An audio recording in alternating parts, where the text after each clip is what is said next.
ازيكم حبايبي؟ عاملين ايه؟ يا رب تكونوا بخير. يلا بينا النهارده بقى نعمل معمولة الافران الاقتصادية، يعني بجد من غير مبالغة اجمل واطعم واحلى وانضف من بتاعة المخابز. هنعملها في البيت باسهل طريقة من غير تعقيد. من نص كيلو دقيق هنعمل، وهنشوف على الميزان دلوقتي كيلو 200 جرام من المعمولة، اللي هي بره دلوقتي الكيلو بالشيء الفلاني معدي 100 جنيه بكتير. ومش بتبقى كمان حلوة ولا نظيفة زي اللي احنا هنعملها هنا في البيت. من نص كيلو دقيق ونص كيلو ملبن هنعمل كيلو 200 جرام من المعمولة، وهو على الميزان كده قدامكم، وبجد فعلا خطيرة وبتدوب كده في البق. يلا بينا نشوف المقادير وطريقة التحضير. معايا نص كيلو من الدقيق، معلقتين كبار من السمسم، رشة فانيليا، خميرة، معلقتين من السكر، كوباية سمنة على زيت. ممكن تكون زيت بس، ممكن تكون سمنة بس الخليط بيكون أفضل. هنجيب هنا نعمل الخميرة الأول. هحط معلقة ونص من بتاعة الشاي كده في كوباية، وهاخد عليهم برضو معلقة ونص من السكر من اللي هما المعلقتين بتوع المقدار، وهحط عليهم كده مية، يعني كوباية الا ربع كده من المية. هدوب الخميرة والسكر مع بعض، عشان احنا في الصيف ما تكتريش خميرة اكتر من كده، لكن لو في الشتاء هتحطي كيس الخميرة كله. بعد كده هجيب الطبق اللي هعجن فيه، هحط فيه نص كيلو دقيق اللي هو منخول، انا نخلاه قبل كده، وعليه السكر، وعليه معلقتين السمسم، ورشة فانيليا بتدي ريحة حلوة للمعمولة، ورشة ملح. هقلب المكونات الجافة دي كده مع بعضها. بعد كده هحط كمان معلقة صغيرة من البيكنج باودر، معلقة شاي كده مليانة. الحاجات دي على الدقيق كده وهو ناشف.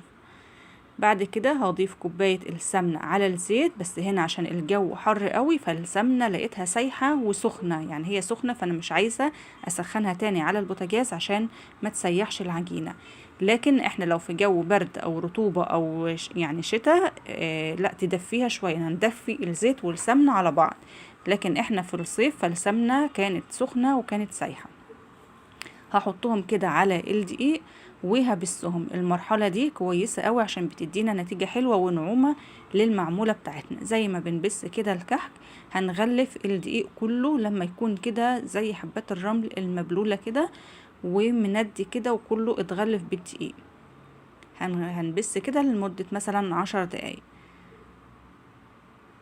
بعد كده هنضيف الخميرة اللي هي كوباية الا ربع من المية بالخميرة، اختمرت جنب منه وبقت زي الفل. وهنا بقى بنلم العجينة، مش بنعجن ونلت فيها عشان انا مش عايزة العجينة تعمل عرق. بنلم لم كده بس. هنا لقيتها لسه محتاجة شوية مية، ضفت ربع كوباية مية كمان، يعني هنا الاجمالي اخدت مني كوباية مية. ما تزوديش مية اكتر من كده عشان العجينة ما تسيحش منك، خصوصا في الحر. عجينة المعمولة مش بتكون طرية زي القرص، لا بتكون متماسكة شوية. بنلم اللم، مش بنعجن كتير. وهنشوف شكل العجينة دلوقتي، ان هي العجينة بتقطع كده معانا، مش بتمط، ما فيهاش عرق. شايفين؟ بتكون كده زي عجينة الكحك كده، بنقطعها تقطع كده معانا على طول، ما تكونش بتمط. وبنشكل واحدة كده بنلاقيها بتلم معايا، مش بتشقق ولا مفرولة ولا حاجة، كده تمام كده وزي الفل.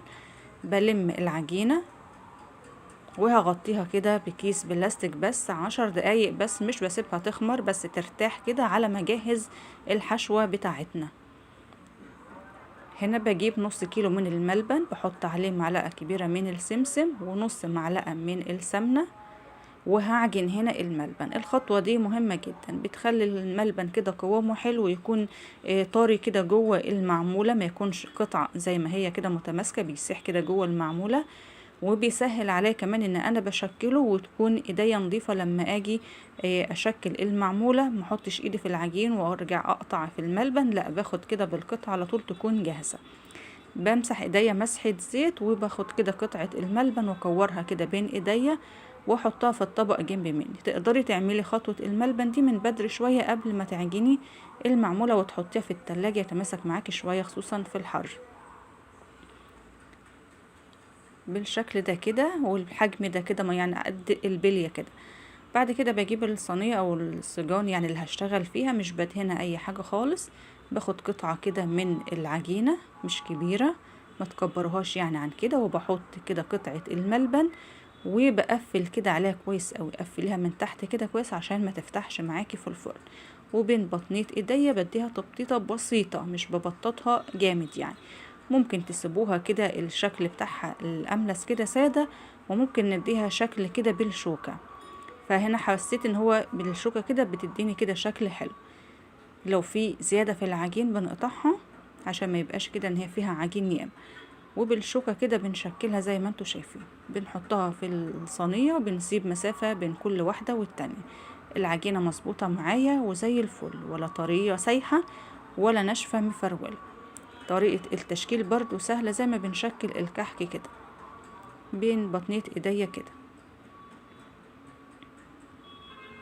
بعد كده بحطهم بقى في الصواني وبسيبهم يخمروا في الصواني تاني على حسب طبعا الجو عندك، لغاية ما تلاقي حجمها كده يعني اتضاعف شوية، بس ما تخمرهاش زيادة عن اللزوم في الحر عشان ما تسحش منك وتفرش او تكون هشة كده بالزيادة.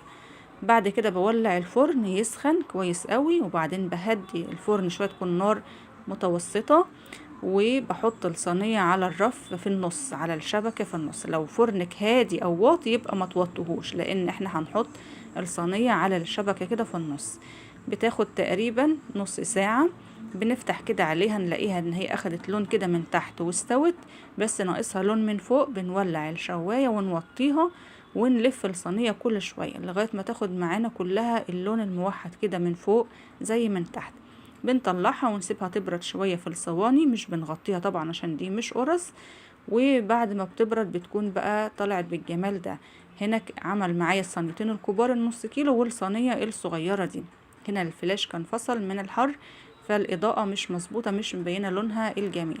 شايفين بقى هشة من جوه والملبن سايح كده ومالي المعمولة. بجد حاجة كده روعة. على الميزان هنا كمان معانا اهوت من نص كيلو، كيلو و200 جرام، يعني بجد توفير يعني كتير جدا جدا. غير ان احنا بنعمل حاجة نظيفة وجميلة واحنا عاملينها كده بايدينا وضامنينها، وطعمها كمان بيبقى حلو اجمل واحلى بكتير من اللي احنا بنجيبها من بره، تكون غالية كمان ومش حلوة. شايفين مفيش اسهل ولا ابسط من كده. جربوها بنفس النظام بنفس المقدار بنفس الطريقة، هتطلع معاكم اجمل واحلى معمولة. يا سلام بقى كده عليها مع كوباية شاي الصبح كده او بالليل او اخر النهار، هتنفع معاكم في كل وقت. ونحتفظ بيها في علبة كده بغطا، هتقعد معاكم اطول وقت ممكن. لو وصلتوا معايا لغاية هنا ما تنسوش لايك وتعليق حلو من تعليقاتكم الجميلة، واشوفكم على خير في فيديو جديد.